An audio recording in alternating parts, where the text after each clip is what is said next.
I'd like to call the meeting to order. Thank you for coming. I'd like for to announce that the presentation of colors tonight is by Owen High School. So if we'll all rise and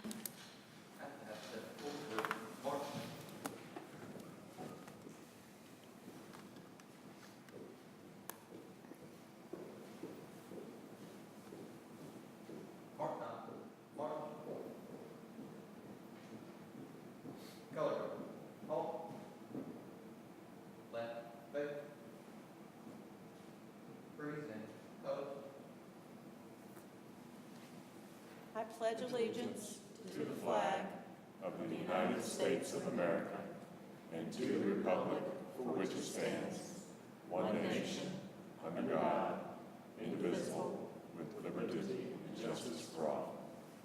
Order. Go. Right. Back. That half step forward. March.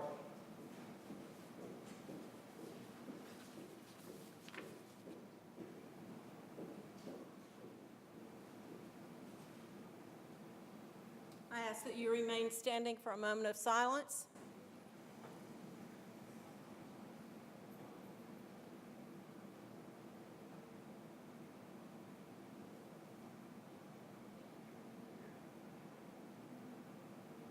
Thank you. You may be seated.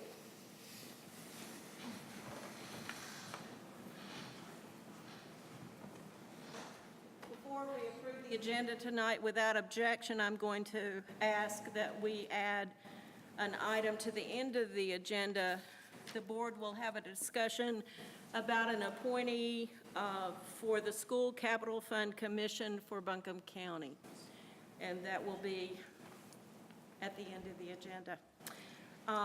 Could I have a motion to approve the agenda with this addition? So moved, Madam Chair. Thank you. And a second? Second. All those in favor? Aye. Any opposed? We have 2 board members on vacation. We still have a quorum, and we're ready to move on. It is now time for the superintendent's comment. Good afternoon, everyone, and once again, a new school year is just around the corner. In fact, this afternoon, we completed, I think, a very successful 2-day administrative retreat for all of our principals and assistant principals, and again, thought that was very successful. Focus on instructional leadership. Next week, we have a return of our instructional technology for classroom teachers. That's called BEST, and that is blending educational strategies together. And that has been very successful in the past as we look into phase 2 of our one-to-one implementation of our laptops. We've talked a lot about this, that it's important, the devices, everyone's excited, gets very excited about, but we can't put the cart before the horse. We have to have good staff development so that our teachers are prepared in the classrooms for those devices. So we look forward to that next week. We also, on August 23rd, in this room, we will be hosting our new staff orientation. And that is always a fun time. Ms. Lopez and her staff will be set up for that orientation.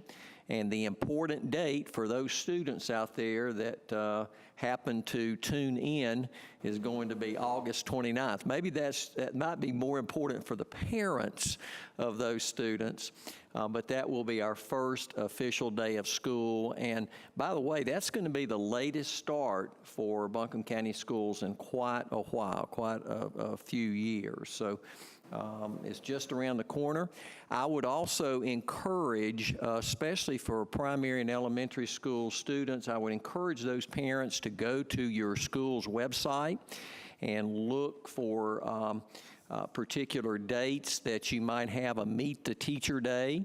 You might have an orientation session that's set up for parents, especially if you are a new parent to the Buncombe County School District. On Friday, August 26th, we will be holding a dedication at 11:30 in the morning, and that will be at the new Inca Intermediate School, and I know the community is very excited about that. Mr. Queen's had an opportunity. We've gone through several preliminary tours, but the actual dedication will take place on that day, and they'll also be hosting students and parents from the 5th and 6th grades. So I think that community is very excited, state-of-the-art model school for the entire state.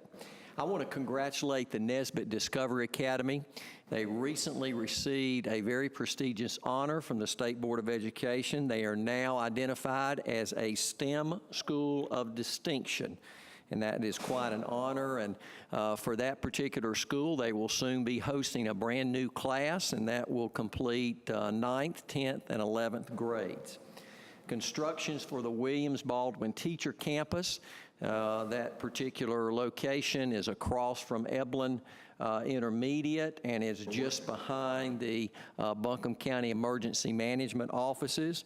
And that construction is now officially underway, and the expected opening is for June 2017. That will be a 24 two-bedroom apartment complex exclusively for teachers in the Buncombe County and Asheville City School District. And Eblin Charities and the State Employees Credit Union are the two key nonprofit supporters of that project. And we're looking at a rent, Mr. Bryant, being in real estate, of $915 for a brand new two-bedroom apartment lease per month. And I think that is extremely good. So we're excited about that. We will make a lot of efforts to begin recruiting shortly. On the curriculum and instruction front, our 3 primary district-wide initiatives will be receiving lots of attention this year. The second phase of our one-to-one distribution will take place, and that will be in grades 7, 8, and 9. And very proud of Mr. Pace's leadership there. The technology piece, again, is not only devices, it is accompanied by a very strong professional development to make sure we're prepared for the technology and to use the technology as a tool for good quality balanced literacy instruction. Right, Ms. Swanger? Project Lead the Way, a comprehensive STEM curriculum that's going to be implemented now at the elementary, intermediate, middle, and high school levels. National model, very proud of that. Again, one of our key initiatives is the STEM integration. We're certainly proud of the direction of our global education that's taking place under Dr. Sherry Boone's watch. And I believe that by the end of the year, we're going to have a very positive report that will come to the board as we are going after the newly released state certifications and badges for distinguished global educators. And we have at least one of those key educators in each of our 6 districts that's moving forward. And that's a very, very challenging process. So we're excited about what lies ahead for our global education. We will be undergoing district-wide reaccreditation, and that is national reaccreditation. That will begin in early spring. And while that's very challenging and rigorous, we look at that advanced ed process as a great way for us to, number one, we self-assess our strengths and our areas that we need improvement or would like to see improvement. And that also allows us to get a very comprehensive assessment from an external team of evaluators. So lots of work has already begun down in the curriculum instruction department, and we anticipate that the board will certainly be involved in that process, and have no doubt you'll have multiple meetings with that team of evaluators and reviewers that comes in. And I want to also say many thanks to our state and our local leaders for approving their respective budgets. And I know our state approved it in record time. We were just talking about that to our principals this morning. And I do believe that those budgets, both from the General Assembly and our county commissioners, that they complement the important role that professional educators and support staff, that's both certified and certainly from the local end, non-certified, play in our schools and classrooms. And I believe that each employee in the Buncombe County school system will see some type of positive bounce in their September paychecks to reflect the base and the supplement increases that, again, we're very thankful for. And the final thing I want to do, I want to end on a little bragging note.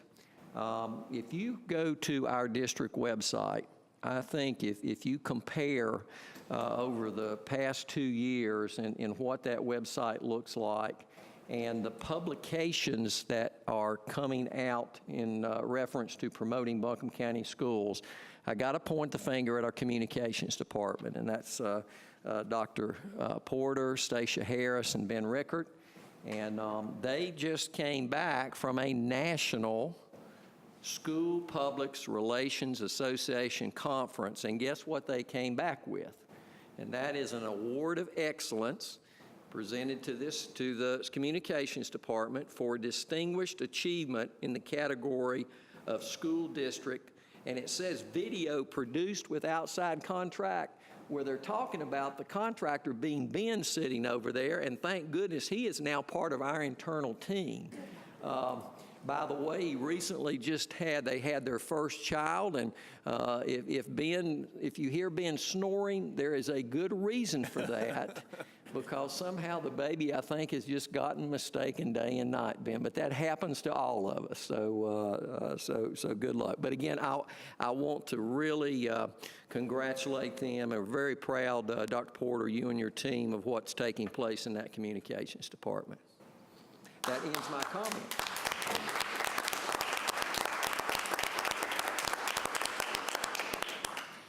Thank you, Dr. Baldwin. Our good news item was the Inca softball girls, but they're on vacation, and we'll have to catch them another month when school's in session. They might be even playing softball for a little fun, who knows? And I understand we have no public comment tonight, so we'll move to the action agenda. The first item for approval on the action agenda is the appointment of the AB Tech Community College Board of Trustees person. So this is Asheville City's turn to appoint a person and our turn to approve that appointment. So I'm looking for a motion to approve Asheville City Schools' appointment of Jacqueline Hallam to the AB Tech Community College Board of Trustees. Do I have a motion? Madam Chair, I move that we approve this appointment. Thank you. Is there a second? Second. Thank you. All in favor? Aye. Any opposed? We'll have Ms. Matthews get in touch with Asheville City and let them know that that appointment has been approved by us. I'd ask for Mr. Fearley to come to the podium. It's Tim's night here. The first item on the action agenda, the second item on the action agenda is the community high school approval for A&E recommendation. And does the board have questions for Tim at this juncture? I do. Okay. So, for all three of these, I can't see you because my friend Pat is a pain, but he's not a window. For all three of these A&E recommendations, we're, I think, going with the same firms who did the advanced planning studies. Is that right? That's correct. Okay. So can you talk about a little bit about how firms are chosen to do those advanced planning studies? Those are really chosen by myself and Dr. Baldwin based on the type of project and the fit of the AE team. Okay. That was my question. Thank you. Any other questions? We have several items that Mr. Fearley has to address tonight on the action agenda. So any other questions from board members? I have questions about other pieces of this, but Okay, I'm we're not just sure doing one when at a to- time. Yes, so Okay. I'll just bring them up. So later. I'm looking for a motion to approve the selection committee's recommendation of, is it Spark? Spark, correct. Spark Design Team to provide architectural and engineering services for the design, bid, and administration of the upcoming community high school renovation. Do I have a motion? Thank you. And do I have a second? Second, Madam Chair. All right, and all those in favor? Aye. Any opposed? All right, then we're moving to item number 3 on the action agenda, also concerning community high school. It's the approval of the form of the contract Do board members have questions for Mr. Fearley? Well, I'm not sure, Say, is, Ms. McMahon, do you have? or you could say Ms. McMahon, which would also be good. Sorry, I know better than that. So I'm not sure if this is an attorney question or a Tim question. And first of all, I want to just preface this by saying I have lots of questions, but it's because I'm eager and excited, not Sure. because I'm critical of this. I'm really happy that we're moving forward on the community high school. It's so important, and we've needed to do this for a long time. So thank you for all your hard work on this, first of all. So this form of contract, can you just say a little bit about how this is different from previous construction manager at risk form of, I don't need to know point by point, but kind of from an umbrella perspective, how is this different from what the board has approved in the past? So this isn't for the construction manager at risk, you're approving the architect's contract. Right. And But it's the architect's contract to work with the CMAR, right? Correct. So it is so CMAR is relevant. so it is very much so, but still the architect has ultimately going to have to still administer the contract, design the contract, design the renovations and then administer those renovations over the CMAR, the construction manager at risk. So it does change some in the probably also in the pricing scheme as well too about their services, but still they're going to provide a full array of services. Tim might be able to kind of specify a little bit more specific how that changes. Really, what the major changes are that it recognizes that there is a CMAR and there's extra steps up front that the architect is required to work and coordinate very closely with both the architect and the owner to get the project to be what the owner wants it to be and within budget. So it's heavy in detail about how what responsibilities are and how that coordination works. That's the basic difference between this contract and previous contracts that we've used where it was a design, bid, build contract. Okay. And I know that in the past, there has been some concern about using the construction manager at risk way of working. And so I did a little bit of just digging around, Googling around to make sure that I understood what CMAR means. And I wondered if partly maybe the public concern has been about the word risk. And so I just want to clarify, make sure that I understand that when you say construction manager at risk, the risk is not on us. It's the construction manager who is assuming that risk in That's terms correct. of the guaranteed maximum price. Is that correct? Because there's another form of use of a construction manager almost as an advisor. And they basically come in and look over the shoulder of the owner and architect and make suggestions. They don't get involved in the construction of the project in any way. So that's very different than a CMAR that is going to put out bids, is going to then go to contract with those subcontractors and ultimately build the building without self-performing, using only subcontractors. So it protects us in a way because they are taking on that risk for the guaranteed maximum price, as long as, obviously setting aside change orders and that kind of thing. Is that correct? They have to complete the project both on time and within budget. Those are their risks. So it seems to me that there's a lot of benefit to this board to work within that CMAR framework.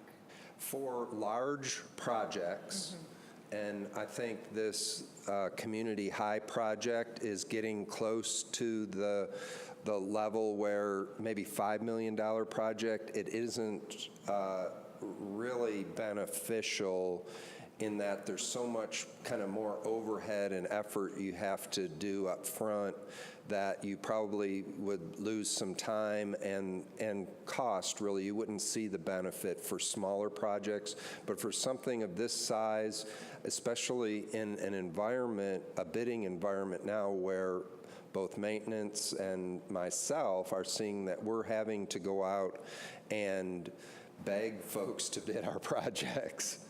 What a real benefit of this is that the general contractor, the CMAR, has relationships already with subcontractors and can go out and solicit all these folks and make sure that we get 3 bids in each category of subcontracting. At the ANCA project that we recently did, we had 109 subcontractor categories.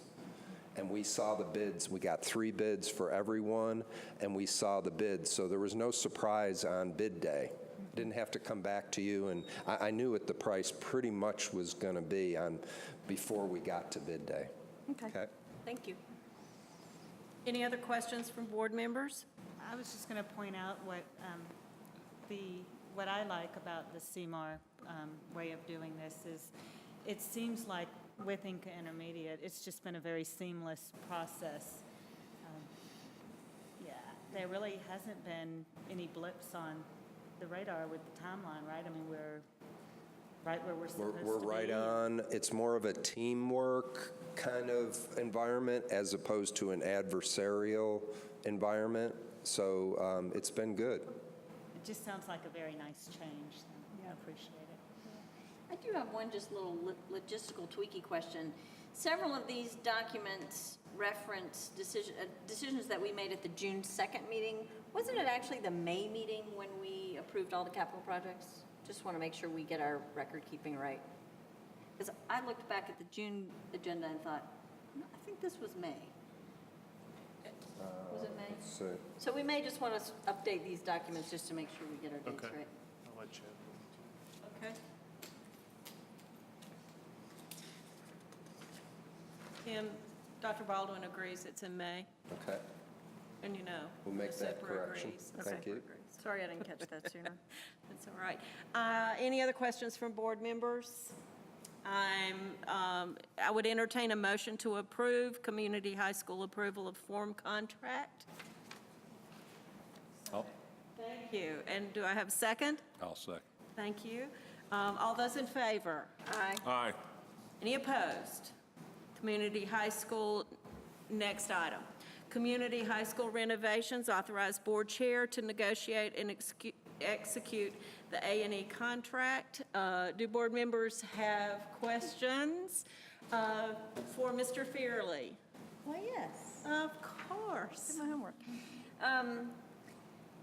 In the second main paragraph of this recommendation memo, it talks about the extended time frame for final completion of the project. That's one of the key factors affecting the design fee. Can you talk about why? Because we need to build the classroom and administration wing first and move the students into that before we can even start on the existing building, which will involve renovations to a small portion of it, but a significant amount of demolition. It really makes it like 2 construction projects and extends the time frame so that we can keep kids on campus. Okay. And then you also talk about these 3 special services, potential water intrusion, so forth. Is that also because this is a renovation project? Why are these 3 special services and not services that we would need on every project, for instance? It's nothing really unique to this project. Okay. It is a function of building code change recently that traditionally architect services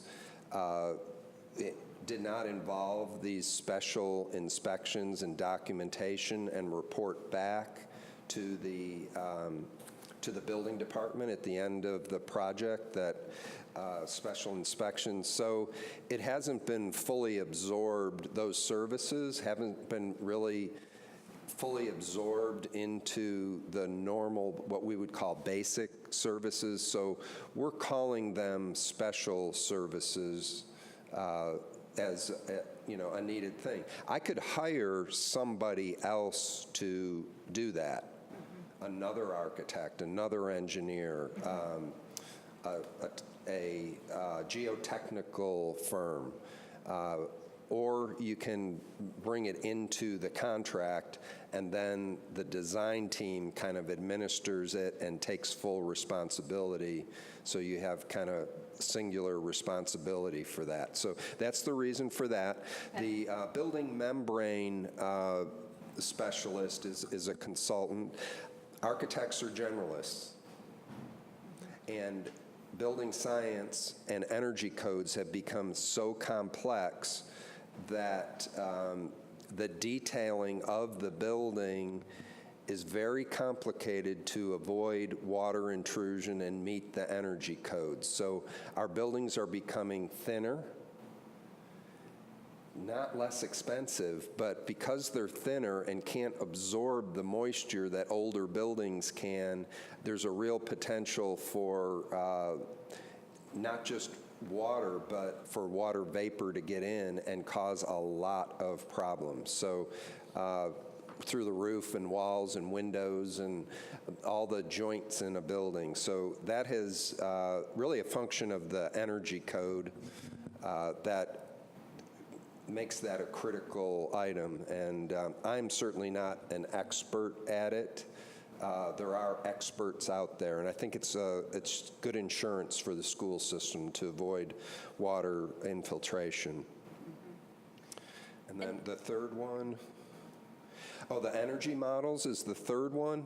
So what this does is in the design phase, the mechanical engineer develops a theoretical model of the building for multiple types of systems that we can look at for maintenance purposes. We can look at the performance of it and make an educated decision as to what is the most appropriate system for this particular building. And so while there is a cost for it up front, it will result in energy savings, maintenance savings, and also we use that to get some rebates from Duke Progress and from the gas company too, if we show that we've really thought this out and we've made the best choice possible. So we recoup a good portion of it. Madam Chair, could I just add on? Certainly. Ms. McMahon's initial question, I just want to reinforce that it was it's been our primary intent from the get-go that we want to minimize disruption to a community high school. And so our timeline and the phasing, as Tim described, would allow us, we have three components to community high: the daycare, the day treatment, and we also have our BCATS program there. So by making that shift still allows classes to take place. It allows us to maximize when school's out over the summer, and essentially over that period of time, it would almost negate any disruption to that school, which is ideal, and that is almost unheard of in school construction, especially renovation. And maintaining safety as well, right? The last question I have actually, I think, goes back to one of the earlier documents, but it's relevant to both the timing and the cost and the specialists.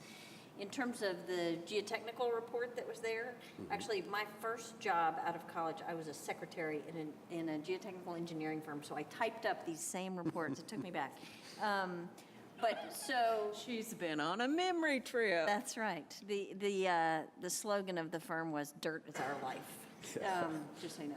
So anyway, so what caught my eye about that report was the construction debris that was found, because I know that was a huge thing at Isaac Dixon, and so just in terms of time and money, that scares me. And so just wondering what you're thinking about that, and do you feel like that's going to have a big impact on the budget for this project, or what's your sense about that? There will be a very slight cost increase. What we saw when we were thinking about this site, going back in our archived drawings, was evidence of a gymnasium building there at one time. That's no longer there, and you can't see it when you look at the site. But it's obviously been demolished.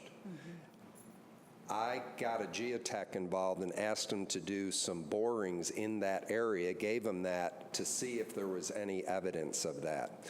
And what we found was not disturbing. All that's left are the below-ground foundations and a little bit of rubble. And according to our geotech, it's not going to be a big deal. We can kind of slice right through it and leave the rest in there because it's stable. So it's known, first of all, it's known. We know we have it. Right. So we can build it in, and it's just not going to be a big cost or a concern. Good, good. That makes me feel better. Thank you. Thank you. Any other questions? And I would entertain a motion to authorize the board chair and her designees to negotiate an architectural engineering contract with the board's design team. Selection including 3 special services as recommended to execute a contract to allow design work to begin with community high school project. Do I have a motion? Madam Chair, I move that we authorize the board chair to negotiate and execute the A&E contract. Thank you. Is there a second? Second, Madam Chair. All those in favor? Aye. Any opposed? Next item on the action agenda, community high school renovations, approval for CMAR recommendation. I'm looking, are there questions from the board? Statement from, I would like to make, not necessarily a question, but reading this recommendation, I will say, having had the opportunity to work at the intermediate school in Inca with Hickory Construction, they have been spot on, it seems. Tim could speak to that further. But they are very attentive to detail. If there are issues that would arise, it would be handled. And it wasn't ignored. It was taken seriously. And I've just been very, very pleased and impressed with their work there. So, and it appears that that's the recommendation. And I would, unless there's questions, I would make that in the form of a motion that we accept this recommendation. Are there further questions from the board? Second. Okay, I have a motion. I need a second. Thank you. All those in favor? Aye. Any opposed? Okay. The next item on the action agenda is the North Buncombe Middle School additions and renovations, approval for the A&E recommendation. Questions from board members? I'm real happy to see that this is moving right along. So I would entertain a motion to approve the selection of Alvarez Architecture and Design for the North Buncombe Middle School additions and renovations project as approved by the Board of Education, 16-17 long-range contingent plan upon approval of funding from the School Capital Outlay Commission from Buncombe County and the county commissioners. Could I have a motion? I move that we approve selection of Alvarez Architecture and Design for the North Buncombe Middle School project. Thank you. Could I have a second? Second, Madam Chair. All those in favor? Aye. Any opposed? Kind of wanted to make that motion myself, but it, you know. I did it on your behalf. Yeah, thank you very much. And the last item on the action agenda is Avery's Creek Elementary School additions and renovations and approval of A&E recommendation. Questions from the board? Hearing none, I'm looking for a motion to approve the selection of PFA architects for Avery's Creek Elementary School additions and renovations. The project is approved by the Board of Education for the 16-17 long-range plan, contingent upon approval of funding from the School Capital Fund Commission for Buncombe County and County Commissioners. Do I have a motion? I'll make that motion. Thank you. Do I have a second? Second, Madam Chair. All those in favor? Aye. Any opposed? That completes our action agenda. We move to consent agenda. Thank you, Mr. Fearley. You certainly got the test tonight from Ms. McMahon. On the consent agenda, we have the minutes of the June 2nd open session, minutes of June 30 special called open session, the personnel report, Reynolds High School use of capital outlay, community high school alternative accountability model participation, records and retention and disposal of those records. Policy 7635, salary supplements, waive first reading and adoption of the policy. And advisory council members for 1617. I'm looking for a motion to approve. So moved, Madam Chair. Thank you, and a second. Second. All those in favor? Aye. Aye. Any opposed? All right, at this time, but we have an item on the information agenda which you have received in your board information, and it's the 1617 yellow bus list. At this time, Just for clarification, this, I presume, it just says attached is the yellow bus list. This is the places that the yellow buses can go, is that correct? I believe that's the case. Is that right, Ms. Swan? During the school day. Okay, during the school day. Thank you. Our white buses, our activity buses can move people, or, yellow buses take them from home to school, and that's about it. And to these places. Designated places. Okay. Thank you. Okay, nice question, Ms. McMahon. Now we will have a discussion about the School Capital Outlay Fund Commission for Buncombe County and our appointment to that commission. This is a new activity for us. This came about in this past legislative session. At this, I also want to state, do you want to do that? Okay. I also want to state that we received an application from a person in the community to serve, for us, asking us to consider her as an appointment. So that being, we will now discuss the board's feeling about the appointment to that commission. And the floor is open, and if you would just respond. Madam Chair, if I could kind of begin the conversation. This Senate Bill 888 kind of came to us a bit of a surprise, Yes. quickly. It's been adopted, and I've had some conversations with many on the board, and I know others have as well. And my thought is that as this is a new venture, and it is very important in my eyes because our capital spending, the Article 39 sales tax dollars are our big projects.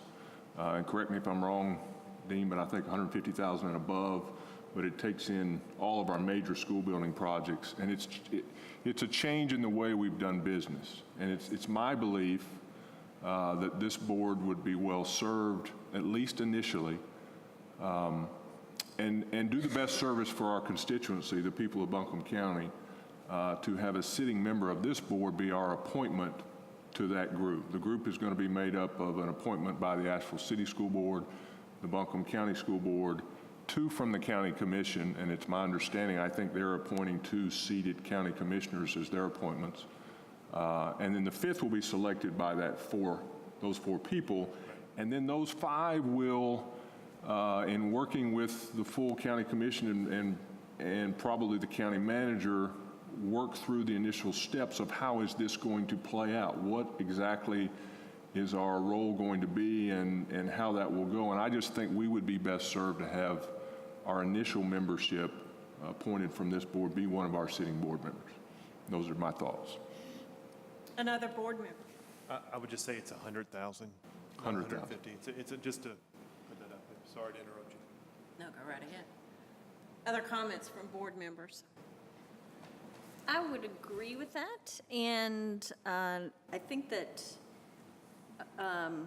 although many members of this board would be very strong on that commission, I think it makes the most sense for it to be one of the board members who is not running for re-election this year and not stepping down, so that we can be sure to have both continuity and the time and attention that it's going to require to serve on this commission. Point well taken. Another person? I would also agree with filling this position with a sitting board member. There's a lot at stake here, really, and I think we need to be an active part, and this person can certainly be our conduit for a direct report back to this full board. And furthermore, I think, following on Cindy's comment there, I think we need to, in our consideration, choose someone who has had many years of experience, let me just say that, as far as dealing with the school budget, and maybe knows some of the experiences and ins and outs of that budget process. Thank you. I'd like to just add on to that comment that if we have one sitting board member, I think that fits that bill that's not running for reelection and not stepping down, and that would be Mr. Bryant, who, in my 4 years of knowing him, has spent quite a bit of time with attention to detail. So I think his attention to detail,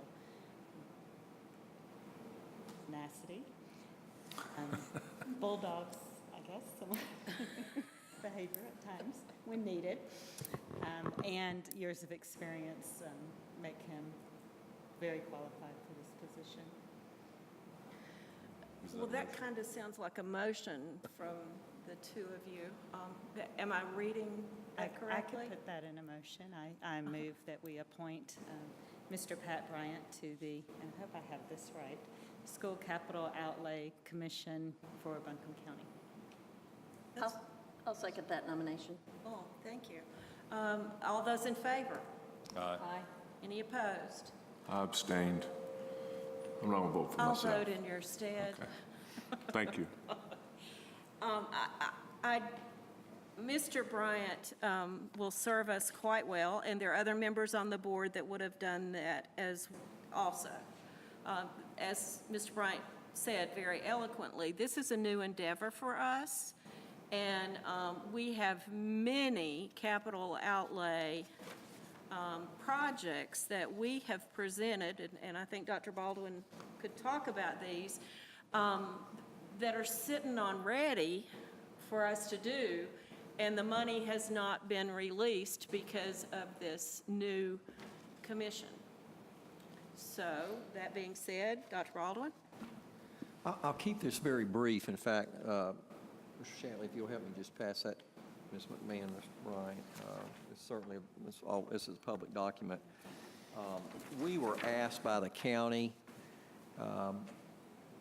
Diane, a couple of days ago, to submit a priority list regarding the 2016-17 list of potential projects. So, because my sense of this, in speaking with the county manager, is this commission is going to move in action very quickly. And so this would be a list that would be provided to that commission. None of these projects, by the way, that you see here should be of any surprise whatsoever, because they were presented to you as we have presented over the past 10-plus years in a facilities need report, and this was in May. Typically, it is in late April or May that's presented to the board.